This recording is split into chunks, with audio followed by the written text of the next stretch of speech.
few days ago, the governor of the Central Bank of Nigeria, Godwin Obaseki, refuted the recent allegations by Edo State Governor Godwin Obaseki of monetary rascality by the Apex Bank.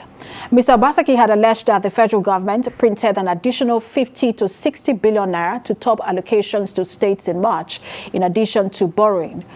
But Mr. Emefiele, in his swift reaction, said the controversy about printing money as if it is being done in a factory is unnecessary. He said the support given to government against the backdrop of the impact of COVID-19 is being done all over the world, and it will be irresponsible for the CBN not to support the government at this time.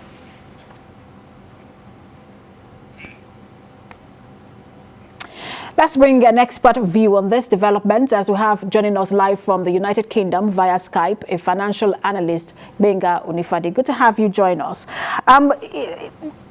People are quite split on this, on who is right and who isn't right. But this is really not a question of who is telling the truth or not. What is acceptable when you look at the economic indicators of this country, and what is not acceptable? Well, there is no right or wrong.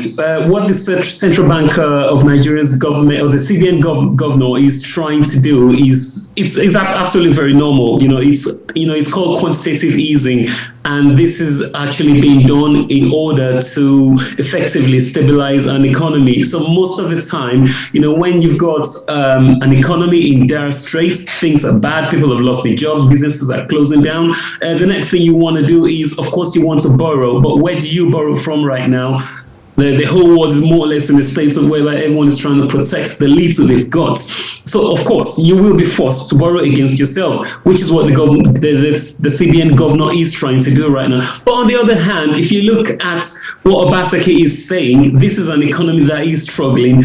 Is that the right thing to do?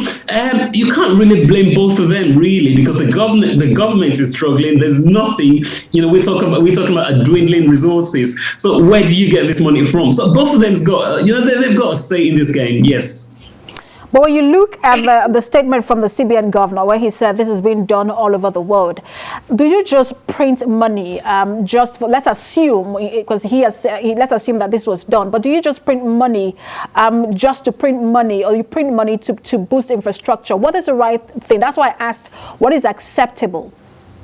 Right, okay, yes, of course you're right. You've got to print money to support an infrastructure. But what they are effectively doing, they're not physically printing real money. So what they do is they will create new money electronically, okay? And, which is what, on the street they call it printing money. So, but no fiscal notes are being created. They spend most of this money to buy back their bonds. So more or less, what are bonds itself? Bonds are the money which has been loaned out for interest.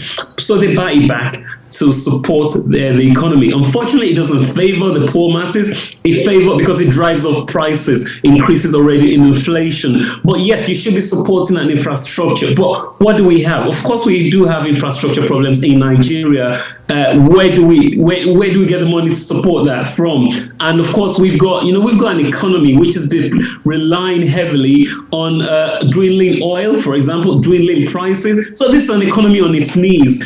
And what is the right thing to do? The right thing to do, of course, well, I think we probably need to we need to look inwards, look into some very, very difficult, or, create some difficult monetary policies. It's going to affect everybody, from taxes to re-diversifying the economy. I think everybody's been screaming about this, and the funny thing is that this is not the first time that QE is happening in Nigeria. Unfortunately, Buhari is actually, he has actually, going to dominate an already weak economy. It's been happening for the past 6 years now, I will say. We printed the first between 2013 to 2017. QE happened already.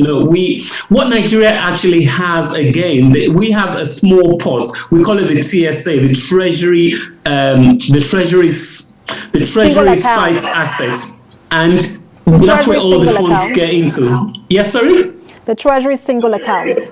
This Treasury single account, thank you. That's where all the funds are being allocated. And, these funds are actually being distributed to the ministries, the departments and agencies, the MDAs. But it's not very transparent right now, because you don't, okay, yes, you actually are there into monitoring this account, but how do you distribute these funds, and how do you actually police how these funds are being managed? So it's a top-down approach all over the place, yes. All right, we'll see how what is being done to help our already fragile economy in the coming months. Financial analyst Benga Onifade, thanks for talking to us. Thank you.